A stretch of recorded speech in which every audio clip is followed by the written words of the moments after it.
You're listening to the Be Better Off Show by Kelly+Partners. Well, good morning and welcome to the Be Better Off Show, where we find great Australians who are doing interesting things to share their insights on how to be healthier, wealthier and wiser. And today we've got Jason Graham-Nye, who is the founder, CEO, co-founder, CEO, chairman, board member and chief diaper cleaner at gDiapers. It's a really great story, founded in 2004. Welcome, Jason. Thanks so much, Brett. Thanks for having me. No problem. Mate, why don't we start at the beginning? You finished school. I think you're Sydneysider, went to Cranbrook, came out of school. Now, it's a long way from playing cricket and rugby at a boys' school in Sydney to selling diapers. What happened? What happened post-18? I had a huge focus back then on Japanese. So I did Japanese at school and got a Qantas scholarship and studied in Japan, and really thought my life would be in Japan, speaking Japanese. I started with Nomura Securities as a Japanese stockbroker, and that's really where I thought I was heading. And it was a really great experience as a young fella, but I really felt along the way that I wanted to, like, the money obviously in financial services is fantastic, but for me, I got a little bit tripped up on the meaning part of it. I got a little bit philosophical and thought, you know, is there more to life than this? So I sort of set out on this quest to find meaning in money. And so I went back to university and did a degree in teaching and taught Japanese at schools and universities in Sydney. I actually ended up teaching Japanese back at Cranbrook, and that solved half of the equation. Like, teaching is the most wonderful privilege you could do in life. So it creates lots of meaning, but there's not a lot of money in teaching. So I swung from lots of money to lots of meaning. And then I met my wife, who was on a similar journey. She's from Canada and was always a business person and started some really clever businesses, but also did work for the United Nations in Zanzibar doing HIV and AIDS research, which, again, very meaningful, but not much money. Anyway, as a combo, we met and started a couple of fun businesses before having a son 18 years ago, and then reading a statistic that there's a cup of oil in every nappy and that they go in landfill for 500 years each. And every one of us, all our kids wear 5,000 of these nappies. And we thought, that's really strange. So from there, so I went from stockbroking to teaching. I did some interpreting for the Japanese Olympic team and the Japanese Rugby Union, and then started 17 years of gDiapers. So we, the technology, the IP is from Australia. We moved to the US, business in the US and Europe, but we offer parents an alternative to disposable diapers that, again, cup of oil, and cloth diapers, reusable diapers, which aren't very convenient. Only about 5% of people use them. So our first offering was a hybrid diaper, so an outer pant that's washable and an insert that's home compostable, commercially compostable. And then we've just developed a new product service system and an improved product that's commercially compostable. So our whole North Star, our focus is ending plastic nappy waste as we know it. So that's the quick 1-2 on us, Brett, to start the morning. Yeah, right. No, it's a great story. And look, you know, for our listeners, I think so many people have it's a circuitous route to a situation they end up in, and often, you know, it's just following the bouncing ball and having the courage to pursue it. So you know, 17 years in, it's easy to look at a business that's operating and think, okay, well, you know, we work pretty hard on that. But it's in Portland, Oregon, is that right, where the head office is? How did you choose to go to the US and start a business? Yeah, so we found this. So in the nappy category, there's 6,000 patents. It's very protected. And so the challenge of, well, how would we go about, you know, finding such a product? We found one here in Australia. So a very clever inventor had developed some really interesting patents. And so we wanted to acquire the business or acquire the patents and all the IP, but that company didn't want to sell, but they gave us the exclusive in perpetuity rights to the IP for all markets outside of Australia and New Zealand. So we had to leave Australia. And so we picked Portland, Oregon. We picked Portland, Oregon because it was the eco-friendly center of America. You know, Portland's a smallish town, good skiing up at Hood River, Mount Hood. I'm sure you know, Brett. That's very important. It is very important. It was great. We raised the kids near a ski hill. So they had sensibilities that were useful for us. And we had a young family. We had a 2-year-old and we were pregnant. So we wanted a family-friendly town. And, you know, LA and New York were kind of massive. So that's what got us there. We had our second son was born there, and that city, Portland, Oregon, has served us really, really well. And we came home 5 years ago to get our kids into school in Australia, and that's worked well too. So I remember trying to convince the board in America that we could work from Australia, and they thought that was crazy. And then, of course, it's not that crazy, and now we're in a pandemic, so now everyone's doing it. Yeah. And that in itself is very interesting. So you're there for a decade, set it up, get some venture backing. Is that right? We got angel, family office and venture. And then really, again, I'm coming at this as an interpreter and a teacher and a stockbroker. And so to go into venture, what's the valuation? What's the discount? Like the whole thing was a whole education. And I was like 33 or 34. So I wasn't coming in as a youngster. But there's not a lot of rule books out there. So we learned on the fly. We had a venture, we were venture backed and ultimately bought out our VC because of our B-Corp certification. So we were one of the very first companies to go through that. And we went through with flying colors. And in the US, if you become a B-Corp, you have to change your articles of incorporation. So you're no longer acting in the best interests of your shareholders. You're acting in the best interests of all stakeholders, which prevents problems around when you get acquired and being forced to take the highest offer. Anyway, that was the beginning of the end for our VC partner. And we took 2 years, and we have 2 family offices in the deal. And my wife and I said, this is a big misalignment. We are a business that's all about people, profit, planet. And so we managed to buy out that VC, and that was a journey in and of itself. Should write a book about that experience. Yeah. So tell me, you've got the VC in there. Give us the back of the book. What's the back of the book going to say? The back of the book. To the VC, they're all about maximum profit with minimal effort in the shortest amount of time. What did they think when you get this B-Corp certification? It was such a memorable board meeting. It was like it was yesterday. You know, the certification was easy. Like we have a product that's cradle to cradle certified, meaning it's just the gold standard for environment. So you get heaps of points for that. We have a mixed gendered board, which gets heaps of points. We support the local community. Like the certification was fine. But once we got into the discussion about changing the articles of incorporation, I think the comment from the VC was, wait a minute, are we now a non-profit? Are we just trying to help the community? Like and so it was really great, Brett. And I have written a lot of different things around that episode. And I really would love to write a book because I think entrepreneurs don't know much about going in once you get into that. It's quite secretive, and it's not, and because often it's such a brutal experience. And it was a brutal experience, but that's where the juice and the learnings are. We went through the 2008 recession in the US. We offer on-site childcare for our team, and we did it selfishly because we had young kids. But man, in America, and only America and New Guinea in the world have no maternity leave. You have a kid today, you're back at work, you take 7 days of sick leave, and then you're back at work or you're gone. So offering childcare was a huge benefit. It cost us about $150,000 a year. And also the logistics. You come to work with little one, childcare for them, you go to work, easy. Anyway, in the recession, classic B Corp move, we put the whole P&L up in front of the whole team and said, here's our problem. We are not hitting sales targets. And in the spirit of collective intelligence, everyone's got ideas. So it's not just the executive, it's everyone. How are we going to get out of this? We all had different ideas, went to the board, and the VC was very focused on kill that childcare center. That's a $150,000 instant save. And of course, we're like, that's our best retention tool. That's an employee book. Yeah. And it's the DNA of the company. We're in the nappy business. It's a testing ground. Anyway, the collective intelligence of the team was, and also the management was, we'll take a haircut. Management will take a haircut, and we got through. The VC's vision was kill the childcare and cut your bottom 20% of people. So it was a fascinating case study in what happens when the shit hits the fan.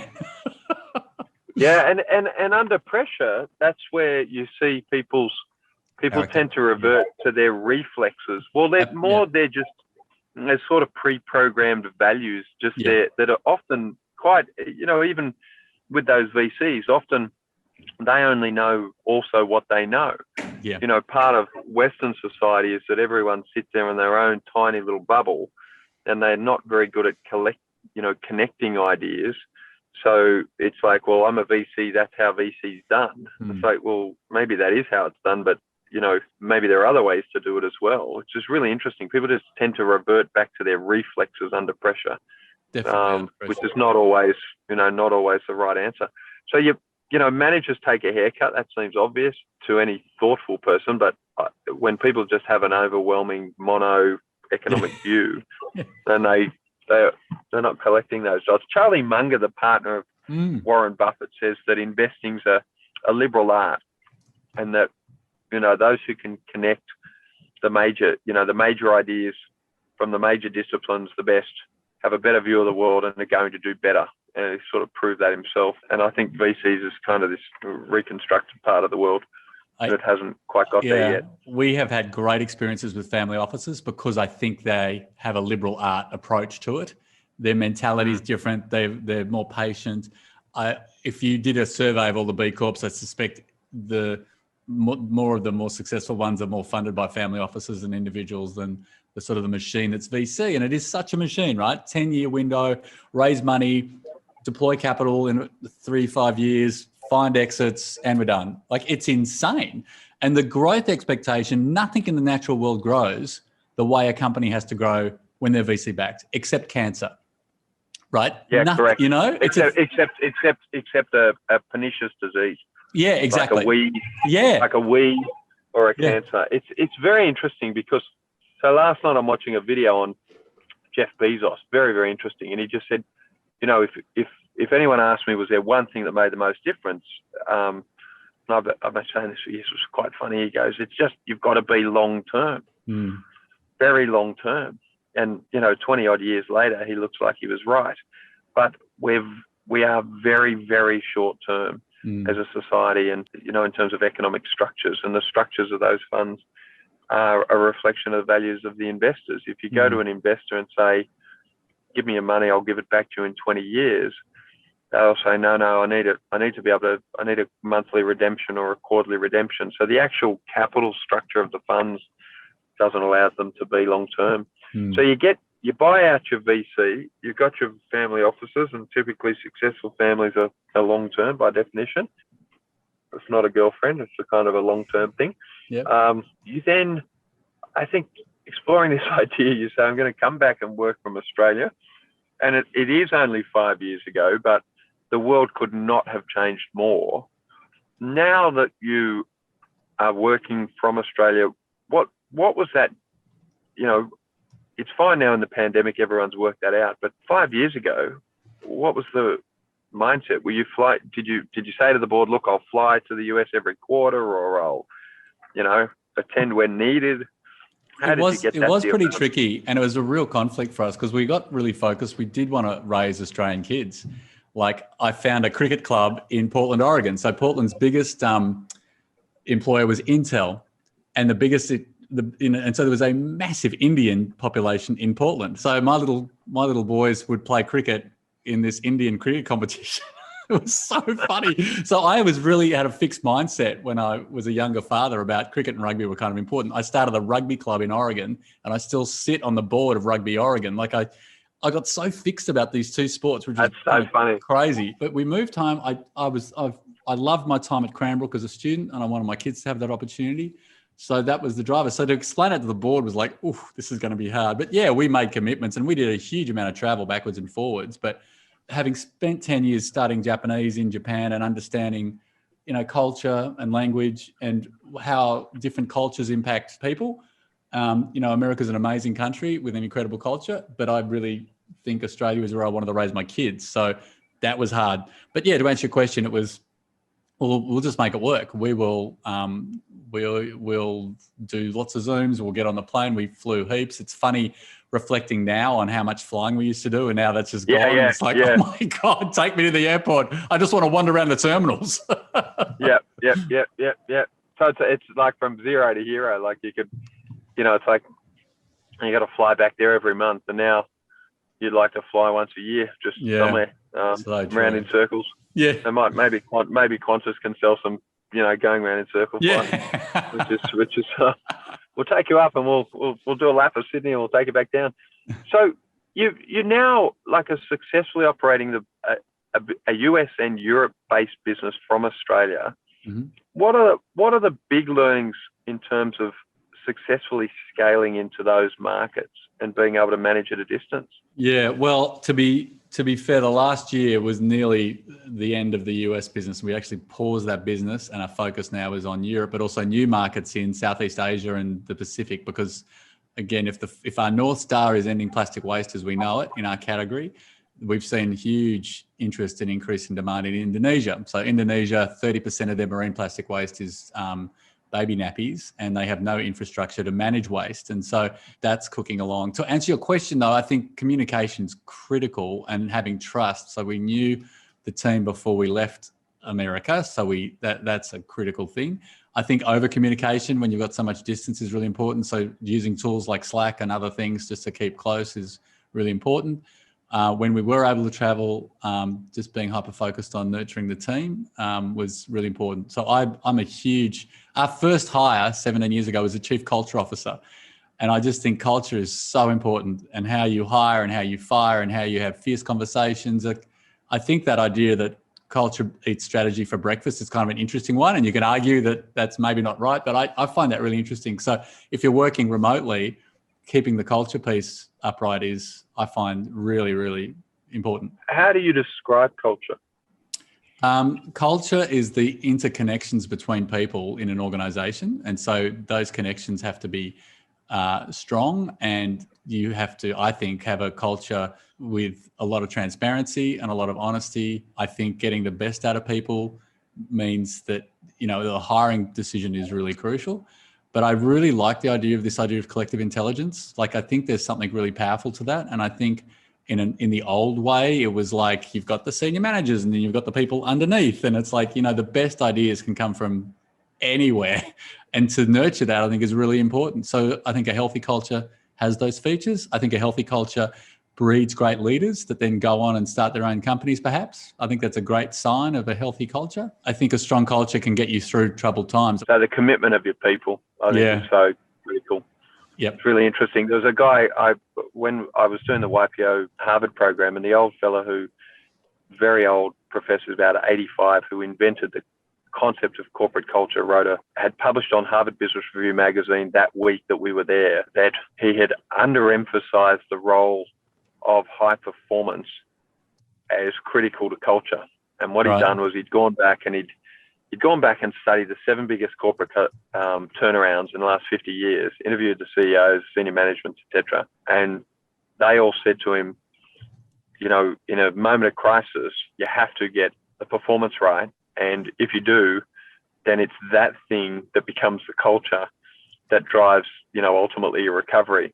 And to your point of, collective intelligence, you said, they're trying to turn around one of the airlines. So they went to all the hosties and hostesses and said, what can we do better?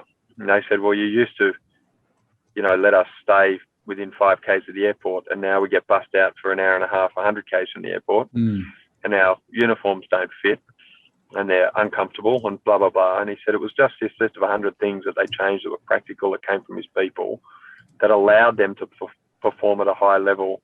And the outcome of that was a completely changed culture. And the result of that was completely different performance. That's so cool. Very, very, it was so interesting, because I hear the culture eats strategy for breakfast, but I've met so many warm and fuzzy organizations that don't perform. And so, it's both, That's true. The answer to so many questions is, and, it's that and that. And you don't know where one starts and ends. That's really true. It's quite amorphous, isn't it? Yeah. Yeah, I think so. And your comment about the Intel employees in Portland, I think, is hilarious, because Satya Nadella, the CEO of Microsoft's Indian, and he's like running this enormous US company, and he's the biggest cricket fan in the world, right? Yeah. Oh, that's so funny. Yeah. So he's like a cricket addict, and he gets interviewed at these super high tech conferences where people are trying to relate to him, and they say, "Oh, tell us about your love of cricket," and off he goes, riffing for 10 minutes. That's so funny. And the American audience are just sitting there staring at him, going, "What are you talking about?" Well, it's a bit like baseball, except it's a much more of a religion in India. That's so funny. Which is great. So, what's the future? I think environmental standards in places like Europe are going to demand products such as yours, and so I can understand your your focus in these markets, obviously Indonesia. But if the business can be all it can be, what does it look like? It's a really interesting time. So when we started, sustainability was a sort of a broad word that's kind of been hacked to death. And I think it's interesting. I was talking with the head of Bega Cheese, Barry Irvin. So Bega Cheese is an interesting company. They're the biggest food company in Australia now. So they acquired a whole bunch of assets, like Vegemite and other things. So it's beyond just dairy. And Rabobank was Rabobank's the biggest kind of food agri banker in the world. And they had said to him when they did the acquisition, Bega Cheese is about 20 years behind sustainability wise. And we don't say sustainability anymore, we say circular economy. And so Barry's got a huge focus on transforming the town of Bega, but his business as well, creating a huge circular economy kind of facility down there and making all things circular. So to answer your question, circular economy is like the next generation in terms of sustainability. And it's this idea of, we've had a linear economy for 100 plus years where you make waste, you take resources from the ground like oil, you make products like nappies, and then in 3 hours' time, you put them in landfill forever. And just as a reminder, we're the only species on Earth that creates waste. And so now we're in a situation where there is plastic everywhere. We have ingested plastic, I'm wearing plastic, it's everywhere. And so circular is really mimicking nature, where you make products that are regenerative, you make products that are absorbed back into the nature in a neutral or beneficial way. So the future for us, our new set of IP, our new product service system in Indonesia and in Europe is where we sell, we collect, we compost, and we sell the compost. And in some markets, it's super interesting. So in markets in Hobart, for example, the compost is sold for $75 a cubic metre. In Lombok in Indonesia, where you can't find compost for love nor money, and it's an agricultural society, it's more like $400 a cubic metre. So suddenly monetizing waste becomes an interesting business model.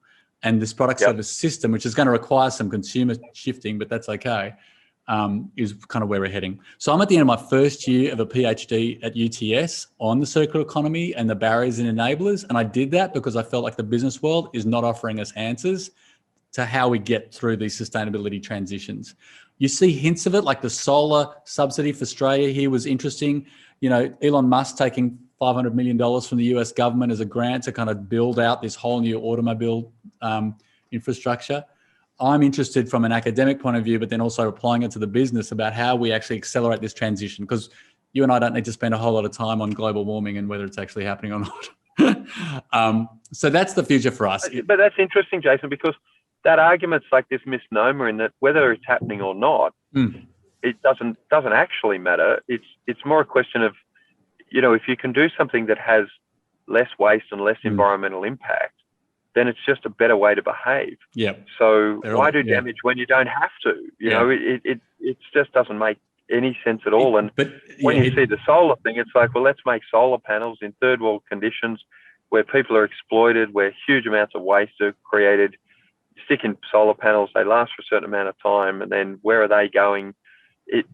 I think the circular thing is very, very interesting because I think it can change the discussion from being, is global warming real and what causes it? Well, who knows? And will we know in our lifetime? I don't know. And even if we do, will anyone accept it? Who knows, because of the vested interests. But what about a conversation that says, what's the best way to behave when we don't have to choke fish on plastic? I think the reframing is, I think the next generation of billionaires are going to be out of the circular economy. It's going to make so much financial sense. And you look at these mini knock-on effects with businesses that have gone circular, and it's like these, in our space. So in Indonesia, our product is a premium to the regular nappies because we use non-GMO cornstarch. It's polypropylene is the cheapest plastic in the world, so you can never compete. But what we found is two beautiful little things that make us competitive. One is there is so much plastic up in the islands in Indonesia. They have plastic banks. So if you collect plastic bottles from Coke and Pepsi, you sell them to the plastic bank and generate revenue. And so what we've worked out with this community we're working with, 130 families using the product, the community, if they clean up their village and collect like a kilogram of plastic a week, they generate the revenue to get our price parity down to even, which is kind of interesting. So we're offering a circular solution. We're getting the kids out of plastic nappies that creates nappy rash, which is a big problem up there. We're cleaning up the big companies mess for them, monetizing that. And then the second thing is the compost is worth more there than here. So suddenly, as you say, you behave better. And so if you set aside the political or the, what's real global warming or not, and just think about economics, it's a better way of thinking about business. Like you can't go on, like you can't ignore externalities. And when you and I studied economics at uni, we talked about externalities, and you've got to price them all in, which is why you have extended producer responsibility. If you make something and put it out into the world as a Procter & Gamble or whatever, you have to take it back and do something productive with it. And once you get to that, then you're not using plastic anymore, because plastic has no second life. Absolutely. So, we're in the tax business. The social impact of tax is often very underrated, but as soon as you start to see governments use all of the tools available to them, you create waste, you pick it up. If you do X, we'll tax you more. You can really have an impact on behaviours. And I think you've got to start at a place with your employees, like your team members and your customers, that most people, given the opportunity to do the best they could or the right thing, their natural instinct is to do the best they can. It is to do the right thing. Now, if it's made easier or more convenient for them to do the wrong thing, well, they might do that. But most people by nature, if you said to them, look, those nappies are going to choke 3 whales today, they'd say, okay, well, I don't want to choke whales. I was just trying to stop the baby shit from hitting the floor. So it's really, I think the consciousness of people has changed. You can see it in third world countries where they don't have the ease that we have of being able to ship off our waste to other places and whatnot, the money to do it. So I think the future's bright, very optimistic. Does the company end up a public company? Does it end up, we're a listed company. I think we're one of the few listed companies in the world that's B-Corp-certified, which is pretty interesting. So we had a bit of fun working that out with the guys. We don't see a conflict between shareholder returns and, frankly, looking after your people, governance, or anything else.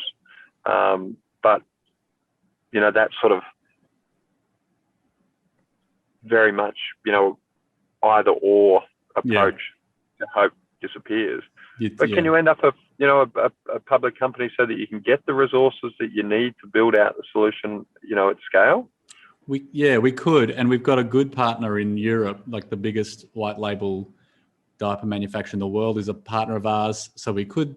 There's a number of ways we can go forward. It's a tough category because it's a couple of massive. It's an oligopoly with Kimberly-Clark, Procter & Gamble, and then they're under a lot of pressure from white label. So, Aldi brand diapers or Woolworths brand diapers and that sort of thing. And the other thing is there's no growth left in town in the developed world, right? You got birth rates are flat. So the only growth left in town is emerging economies, India, China, Southeast Asia. And as you can see this sprint. So we think we can do some clever things in partnering, but the actual next thing I think is actually adult incontinence. And so my second country of birth, Japan, has 120 million people in there, right? 120 million people. Massive aging. They will have the first to depopulate. So they're going to go from 120 to 80 million in about 80 years. They have no birth. The birth rate is plummeting. Women and men aren't marrying young, and they've got the highest number of centenarians in the world. So there's this huge dynamic shift going on. So that's the beginning of many, many countries starting to flip that way. So there's new product categories for us to explore. We're excited. Should be good. Very cool. Mate, great to spend some time. Yeah, you too. Thank you. I'd encourage our listeners to go and do some research in this category. I think, we'll get Jason on again when he's further down his PhD to tell us what he's found about the circular economy in Australia and some case studies. I think it's incredibly interesting. Jason, I want to thank you for your time this morning. Thanks so much, Brett. I appreciate it. Cheers. Thanks for listening to the Be Better Off Show. If you enjoyed this episode, don't forget to rate and review on Apple Podcasts. Have a great day.